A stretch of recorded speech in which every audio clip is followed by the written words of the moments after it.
limericks and lucky charms. But now that I've started talking, you're like, we got a grumpy one. And the next thing you sensible people are thinking is, did he just bring a backpack on that stage? Is he going to take that with him when he leaves? And what do you do if I don't? Is there any other Irish people in here? Oh, yous are fucked now. Like it was just a few Irish people, you could say there's like a group of them, there's like one Irish guy with a backpack, fucked. People in the front row are starting to ask themselves another question, aren't you? You're saying, Irish mate, what the fuck are you wearing on your face? There's people in the back, you can't see it, but you see these. Look at these bad boys. Look at these. Right, just so we're clear now, this fucking mess before you is from a council estate in Belfast. And my wife of 16 years seen these and thought, this is a good present for him. Right, the ladies will know what that means. Right? I was like, fucking hell, they look expensive. She was like, we're 600 quid. And I was so angry, I missed the bit she said per slipper. Right, the important word of that phrase, ladies and gentlemen, was slipper. They're not even shoes. I've only ever seen shoes like this on porn actresses in those movies that this guy definitely watches. You definitely have a little wank every now and again, do you? Why do you look embarrassed by that? Why do you look embarrassed by that? We're just talking about your private time. Is this your girlfriend? Fiance? Fuck, that's worse, isn't it? That's worse. You ever watched him wank? What I like about this is she thinks that's funnier than he does. We're going to do something weird in a minute. I'm going to enjoy it. It's going to be absolutely fantastic. It's going to be glorious. Always when I come to a gig, I try to think, which woman am I going to do this to, right? Which woman am I going to do? I got to be honest, when I was back there, it was going to be you. And then I came up here and that guy's shoulders are fucking wide and I go, I do not want him in. In fact, why didn't you jump on that fucking bomb? You could have saved everybody. You just fucking sat there. You're the NHS planner dude, aren't you? There's an American in here, where's that guy? Oh mate, we're going to get to your country in a minute. It's going to be brilliant. And I know, so I was doing that thing, right? So you're young. How old are you, fiance? 31, right? So you don't know, right? You don't know what the wanking was like back in the day. You don't know what it was like. The lads that are a little bit older, you know, I was born in the 70s, grew up in the 80s. The lads a little bit older, you know what it was like. You know, it was a really good day in the office if you found a magazine in a bush. You know, that was good. And it was fantastic. It was fantastic if the pages weren't stuck together. That was good. And then the mecca of your wanking career as a teenage boy in the 80s was when you found your dad's VHS stash. Yeah, see but you had to remember that. You had to rewind that back. Or your dad would know you'd been watching it. Right? And then at some point in your career, you realised that where you started is where he finished. That was a bad realisation, that was a bad day, you know. I felt so sorry for him once, because like the pool guy had only just turned up, you know. He must have been quick on the trigger that day, you know, what can I say? But I was reminiscing, right, I have this mate called Dave, and I was reminiscing all this sort of stuff with Dave. I could give you a sort of a prospect of Dave, but who remembers that film As Good As It Gets? Who remembers that? Jack Nicholson, really grumpy guy, famous scene at the end, pay me a compliment or I'm leaving, you make me want to be a better man. Oh, very good, right? We were out 4 couples on a date. Oh, lovely date night. And my mate Dave's wife, she sees that scene, it's on a TV behind us, and she just goes, Dave, pay me a compliment or I'm leaving. Dave, without missing a beat, goes, I think about you when I wank. Honest to God, all 4 ladies did this. They went, aww. And they went up to the bar to buy us a drink. And I was looking at Dave, we were all looking at Dave, and we were all thinking the same thing everybody in there is thinking. I was like, Dave, do you really think about your wife when you wank? And he's like, no. I think about yours. The bastard. So anyway, so I come off, and there was a theme obviously in this conversation. I come off the phone, and my teenage son's looking at me. We're having a couple of J&Ts, you know, whilst I'm having that chat, we Saturday night call with Dave. And my teenage son comes up to me and he says, hey dad, what is a wank bank? And the young people don't know. What was that? Somebody? A pair of socks. A pair of socks, oh yeah. There's somebody. Are you in the Navy? It sounds like a very sailor-y type thing to say, and I hear there's a lot of sailors in this area. You look like one. Yeah, so what, and just to put this out there, you got to do this visual, right? And you didn't know the comedian could leave the stage, did you? But you can, right? Because what it is, young lady, and you won't know, is all the way back in the 80s and 90s when you couldn't just get a mobile phone out. This guy's gonna punch me in a minute, I guarantee it. What you had to do, right, is you had to walk up to a person that you find attractive, right? And you had to look at her, right in her eyes, you had to drink in her beauty. And what you did was this, and you went, click. And you're in the wank bank now. About midnight tonight, you're going to feel a flutter in the funny area. I'm so sorry, Portsmouth. That is low rent. A minge tingle. And you're going to wonder what that is. This guy. I'm just kidding. What is your name? Ellie. It's lovely to meet you, Ellie. You know what they say, Ellie? It's always nice to put a face to a name. Sir, sitting behind Ellie, what's your name, please? Matt. Nice to meet you, Matt. Gotta tell you an honest truth, Matt. Got a little bit of you in that picture. Come midnight, Matt. Me, you, and Ellie's gonna have a fucking great time.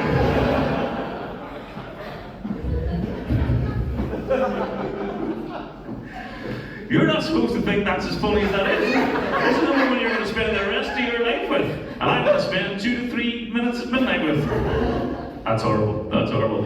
Sir, I am actually in the Navy. Is there any other sailors in here? No one that wants to admit to it? You do want to admit to it? What type of... 27 years. I've just tipped over 28. Thank you for your service. We should all applaud that, dude. I'm still serving, I'm in the Navy. I do this because I think sailors are funny. Some people are agreeing with me, some are definitely fucking not. Ellie is, weirdly. But I had the most, you've probably seen the movie Top Gun. I was on the aircraft carrier, the Prince of Wales. I had the most pointless fucking job in the world. And to genuinely get paid to do this. You ever seen the movie Top Gun? The guy that points at the end of the runway to show the jet which way it had to go. Right? And that move's not by accident. That's the move, right? That was my fucking job, right? It was unbelievable. £3 billion of aircraft carrier, £100 million jet, a pilot that's been millions trained to do their job, and essentially my job is, you mate, you're going that way. And you touch the deck and do that. One time I did it the other way to see if it made any difference. I can tell you honestly, it didn't. It is the most pointless thing. There's a ramp, you've probably seen it, there's a fucking ramp at the end of the ship. He knows where he's going, he's got to go up the ramp. But it's pretty cool, like when you go to sea, man, you do some weird shit, you're at sea 6-7 months, you'll play these stupid games, right? On an aircraft carrier, 5 deck goes the whole way around, and we got into this game where we all pretended to be vehicles. So when we're going around 5 deck, we're going click, click, click, click, and going round each other. You know, these are the people defending your country. Your tax dollars pays these people's wages, and this is how we were entertaining ourselves. But the captain found out about it. He said, "Nah, we cannot have this. This is bullshit. We are supposed to be a professional organisation." So he got the Royal Navy Police to put an end to it, right? So one day I'm walking up 5 deck, and this guy does it right in front of these 2 Royal Navy Police, and one of them, he turns to the other and he goes, "Your turn," and I shit you not, I nearly died. One of the funniest things I've ever seen. He just goes, takes off after me. I nearly died. I didn't know the police could be funny, and it turns out I was wrong. But you get to do stuff though, right? I went up to the bridge one day, and I was like standing on the bridge, and I was looking at the officer of the watch, and I was like, "Can I have a go driving this thing?" And they were like, "Yeah." I was like, "Are you joking? You're going to let me, look at me, you're going to let me drive this?" But Irish, mate, we are in the middle of the ocean. You couldn't possibly fuck this up.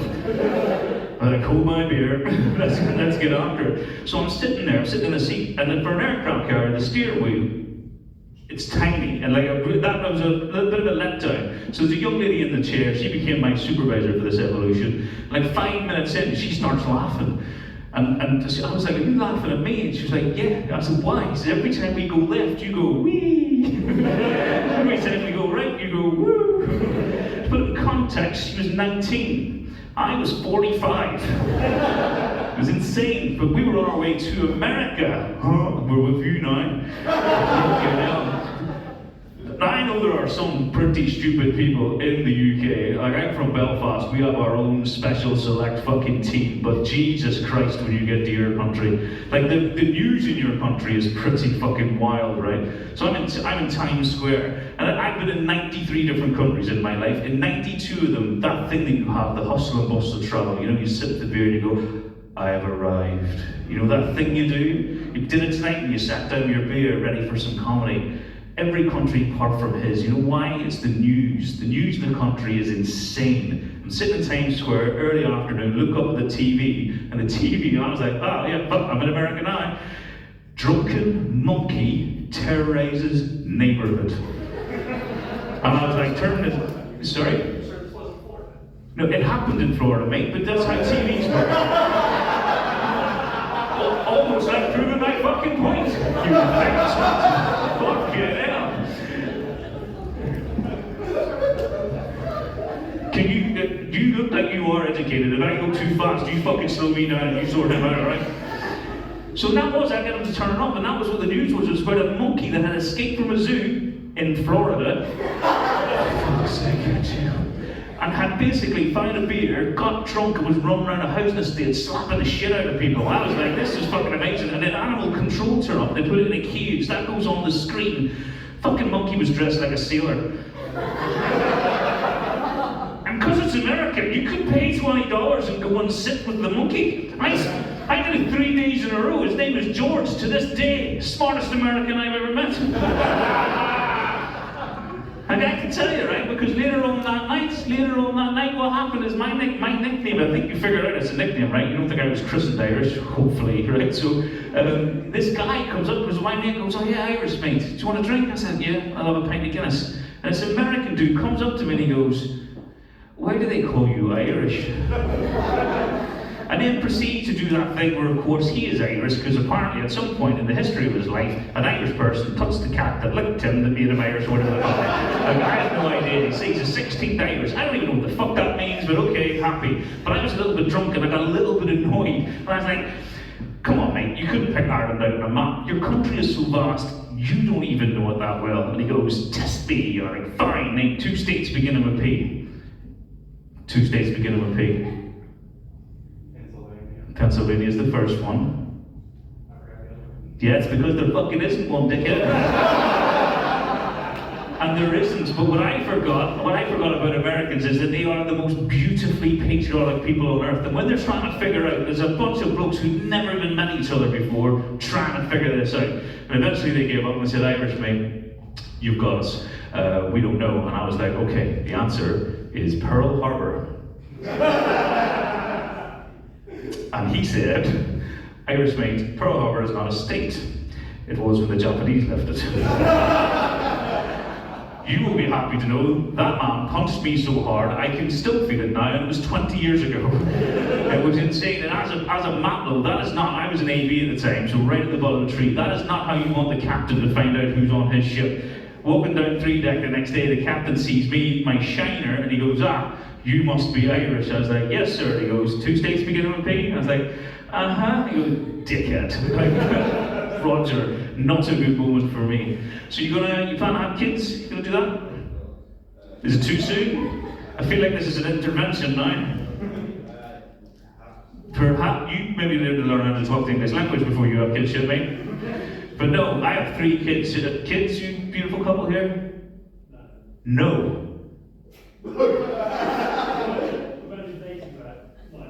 You've only been dating about 9 months. Roughly the right amount of time to make a fucking baby. Just saying, anybody, a couple behind you, if you have children, you do have children. Thank fuck for that. Are you ginger? No? Your hair looks red to me. You know that we physically, well, we can, either way, you and I can never have sex. That's a shame, isn't it? Because it's because of the wiry pubes. If we had sex, if I went too fast, I'd set your family on fire. Can't I'm sorry to let you down. Sorry to let you down. How many kids have you got? 3 girls. Which one's your favorite? Oh, there is a favorite. Fuck yeah, that's good. Is it the youngest? The eldest, how does that happen? They're usually dickheads. Mine is terrible. I have 3 kids as well. My youngest is my favourite. She is my favourite because she is hands down one of the funniest fucking people I've ever met. Who's been in the middle of Little? You done that? The middle of Little. American? You've been in the middle of Little? You know what I'm talking about here? Yes, you have. I like the way you have to answer his questions for me. This is not good for the American education system. What? You thought it was a trick question? Why? Alright, so we were in the middle of Little, right? We were in the middle of Little, and you could buy, it was like a skateboard helmet, but you could draw on it, and I nearly crashed the car, so I buy it for her. We're driving back up the road, her brother sat beside her. She is 12 years old. She draws a massive comedy cock on the top of this helmet, convinces him to put it on, and then looks up at me and goes, hey dad, and I look in the mirror and she goes, told you he was a knobhead. Nearly crashed the car. My wife was out looking very pretty in a summer dress, and my daughter looks at her and goes, oh mum, in that dress, you could almost pass for 20. As long as I don't look at your face. That's what she said. She did this the other day. Young lady, come to the stage. Come on. You got engaged, you can be part of this. Don't read it out yet, you're going to read it out in a minute. Don't let people see it. Stand on stage, come on, be part of the show. Why are you so nervous? Look at that book. Right, in a minute, I'm going to put the microphone to you and you're going to read out what that says. Yes, you are. This is how the game plays. Hold the book. Is she in your WhatsApp group? Right, so, and this is the hilarious, right? So you know that thing, I don't know if your kids have ever done this, where you take, like, we had to take old books into the playground, they sold those books to other kids, and then the school keeps the money. Fucking insane. But there's a dad out there, and I'm assuming it's your Matlow, I'm hoping it's you, saw an opportunity, and he slipped this book in. My daughter walks up to me with this book, and she says, hey dad, I seen this book, and I thought of you, and I looked at it, and what is this book called? My daddy is a cunt. My daddy is a cunt. Honestly, it's not even a fake book, right? There's a whole story about why this guy is. I was like, that is fucking insane. And she fucking gave that to me, and I said, you're my favourite. You can sit down now if you want. Well done. And just so we're clear, because people do think like she can't be that bad. I was doing a gig a couple of weeks ago, right? And she was dog sitting. I was only going to be in the house in 45 minutes. It was pretty close to my house. We have a new puppy, and I said, Saoirse, is the dog behaving? And she sent me this voice memo as a response to that question. No, he's not been behaving. He jumped up on the sofa and hit me in the head with his balls. Yes, his balls. And now I think I've got a bruise on my head from his balls. Wait. That little motherfucker. But I got home, and I'm not kidding, she had a shiner this big from the dog, smacking her in the head with the balls. Insane. Well, I'll give you this, right? I was in Belfast recently. I was heading over for a wedding. And I'm in the Navy, I'm an officer now, so I went to the dark side, right? Went to the dark side, I thought I could get a little bit more money doing that, and let's be fair, look at some of the people in the Navy actually doing the officer, and I was like, I can do that, easy. So what you don't know, when you have a strong accent, there'll be people in here with a strong accent, you know when you do the phone call home, your accent comes on really strong. You know, there's people in here who know that. Well, I didn't think of that the other way around. So I went to Belfast, go to the council estate I used to live in, step through the door of my brother's house, and my mate, and I shit you not, he's called Rupert Cash. He is exactly as rich as he sounds. And I step through the door, and Rupert's on the phone, and I'm like, yeah, absolutely, old Rupes. It's a little bit nefarious. It's a little bit esoteric. But yeah, we'll talk about it on Monday. And I've never said this before a day in my life, but for some reason, I hung up the phone and I said this. I went, ta-ta for now. Dickhead. Right, and then I turned around, and my very Belfast, very Irish brother is looking at me like he had one of those in his pocket that he wanted to throw directly in my face, the way I want to throw it in Southampton's face just for fucking being prepared. I knew I'd get you, I wasn't sure when. And he's so angry, and he looks at me and he goes, when did I get a posh prick for a brother? And I'm heartbroken. I'm like, I feel the council estate in me. And I looked to my wife and I went, wife, you tell him I'm not a posh prick. And my wife was just like, ask him what he had for breakfast. poached egg, some smashed avocado, and some shavings of smoked salmon. And he was like, "You're right, you're not a posh prick. You, my friend, are a Jeremy Hunt." And with that, he left the room. My dad was there. He didn't say anything. He just stood up and followed him out. And I was absolutely heartbroken. You know what happened then? I looked down. All I could see were these fucking shoes. I'm gonna go now, but before I do, I'm just gonna do one wee thing.